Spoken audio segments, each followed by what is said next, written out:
কারণ কাদিয়ানীকে যে কাফের বলে না সে কি? জোরে আওয়াজ করে বলেন সে কি? কাদিয়ানী কাফের কি না যদি কেউ সন্দেহ করে সেও কাফের। যে কাফের কাদিয়ানীকে বলে না সেও কাফের। কই হিজবুত তাওহীদ চিনবো কোন জায়গা থেকে? কাদিয়ানী চিনে না।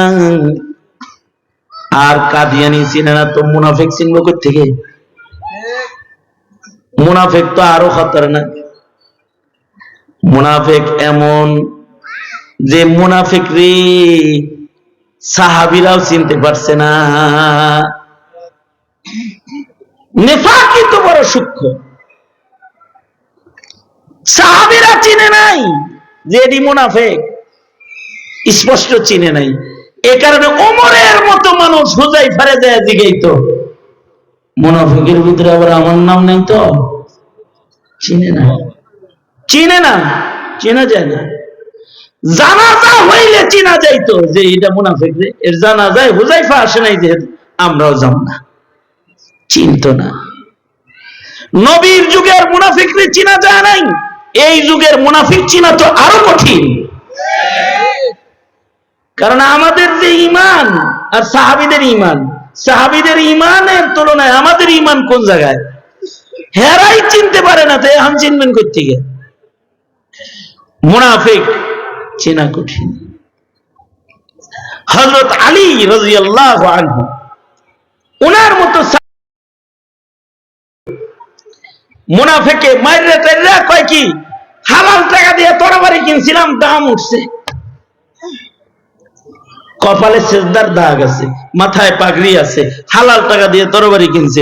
মারছে কারে? হযরত আলীকে মারছে। মাইরে টাইরা কয় আলহামদুলিল্লাহ, তরবারির দাম উঠছে। চিনবে কিভাবে? নামাজিরে মাইরা কয় আলহামদুলিল্লাহ গাজী হইছি।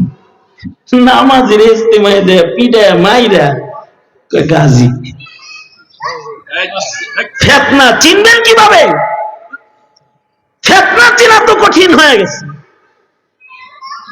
অটোমেটিক সন্তানকে ছেড়ে দিলেই ওরা ফিতনা চিনবে নাকি? এক নাম্বার কাজ হলো উতলু মা উহিয়া ইলাইকা মিনাল কিতাব,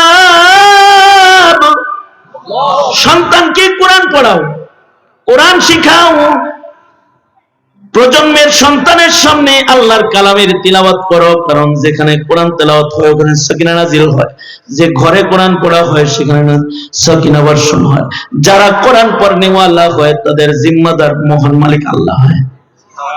যারা কোরআন পড়ে তারা উত্তম মানুষের খাতায় তাদের নাম চলে যায়। এই কারণে ঘরে বাইরে সব জায়গায় কোরআনে কারীমের তিলাওয়াত চালু করতে হবে, তাহলে ঈমান মজবুত হবে। এক সাহাবী তার ঘরের ভিতরে রাতের বেলায় কোরআন শরীফ পড়তেছে, আকাশ থেকে নূরানি কি যেন ঘরের ভিতরে ঢুকতেছে। সাহাবীর ঘোড়াটা লাফালাফি করতেছে, ডরে ভয়ে সাহাবী কোরআন তেলাওয়াত বন্ধ করে দিয়েছে। সকালবেলা আল্লাহর রাসূল যায় বলে, আল্লাহর নবী রাতের বেলায় সূরা কাহফ তেলাওয়াত করতেছিলাম, কোরআন পড়তেছিলাম, দেখলাম আকাশ থেকে নূরানি কি যেন ঘরের ভিতরে এসে যায়। ঘোড়াটা লাফায়, ডরে ভয়ে তেলাওয়াত বন্ধ করে দিছি। আল্লাহর রাসূল বলেন, সাহাবী কেন তেলাওয়াত বন্ধ করলি? সাহাবী কয়, ঘোড়া লাফায়, যদি সন্তানের বুকের উপরে ঘোড়া পাড়া দেয় ডরে বন্ধ করছে।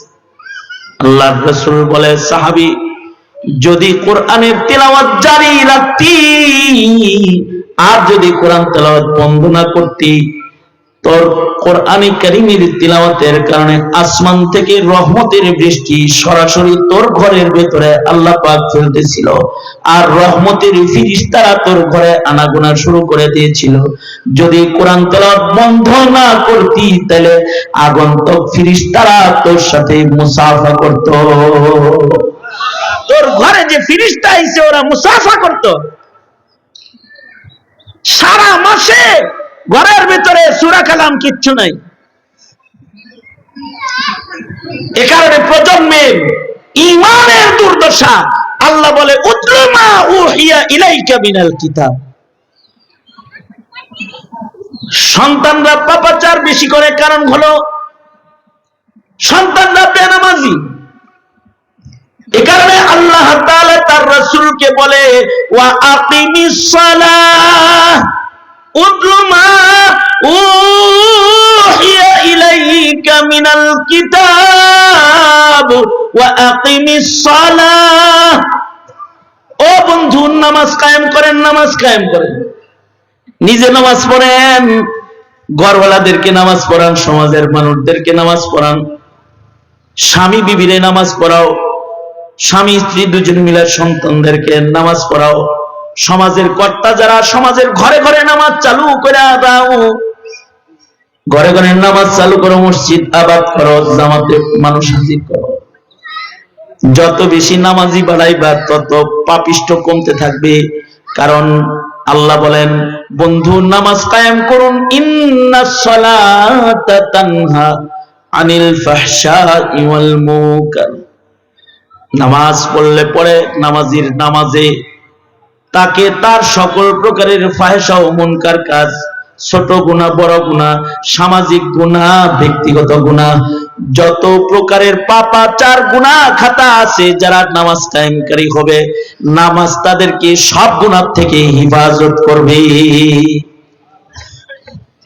আর জিকির করো, জিকির দামি ইবাদত, কলব তৈরি হবে, ইখলাস ওয়ালা আমল হবে। এই কারণে বুজুর্গদের কাছে গেলে জিকির দেয়, নামাজের ওয়াদা করা। এই আমলগুলো করুন। তাকবীর, নারায়ে তাকবীর, নারায়ে তাকবীর। খতিব বাঙ্গালের আগমন, নারায়ে তাকবীর।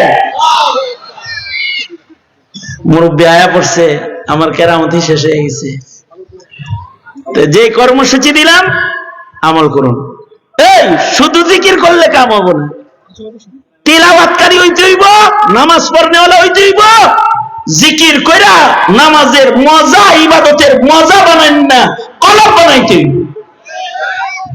জিকির বড় ইবাদত। তো ইনশাআল্লাহ, ইনশাআল্লাহ বলেন, ইনশাআল্লাহ। এই আপনারা আপনাদের সন্তানদেরকে কি 2 বছর 3 বছরের জন্য এই মোল্লা মুন্সির কাছে একটু দিতে পারেন না? আপনাদের কাছে ভিক্ষা চাই, দিবেন? 2-3 বছরের লেগে দিবেন। আলেম না বানাইলেন, আপনি ডাক্তার বানান, খুব ডাক্তার দরকার, সব ডাক্তার দিয়ে ভরে গেছে, ভালো একটা ডাক্তার হোক, ইঞ্জিনিয়ার হোক, অ্যাডভোকেট হোক, দরকার। কারণ মিথ্যা মামলা নিয়ে নড়াচড়া করার অ্যাডভোকেট বেশি, ইমানদার অ্যাডভোকেট কম। কি কথা বলেন না কেন? আওয়াজ করে বলেন না কেন? আপনারা 2-3 বছরের জন্য সন্তানটা দেন, তারপরে নিয়ে যা মনে চাই তাই করেন, কিন্তু ওর ইবাদত হেফাজত করেন কবর পর্যন্ত। এটা দরকার। আল্লাহ তৌফিক দান করেন, আমিন। ওয়া আখিরু দাওয়ানা আলহামদুলিল্লাহি রাব্বিল আলামিন। আসসালামু আলাইকুম ওয়া রাহমাতুল্লাহি ওয়া বারাকাতুহু।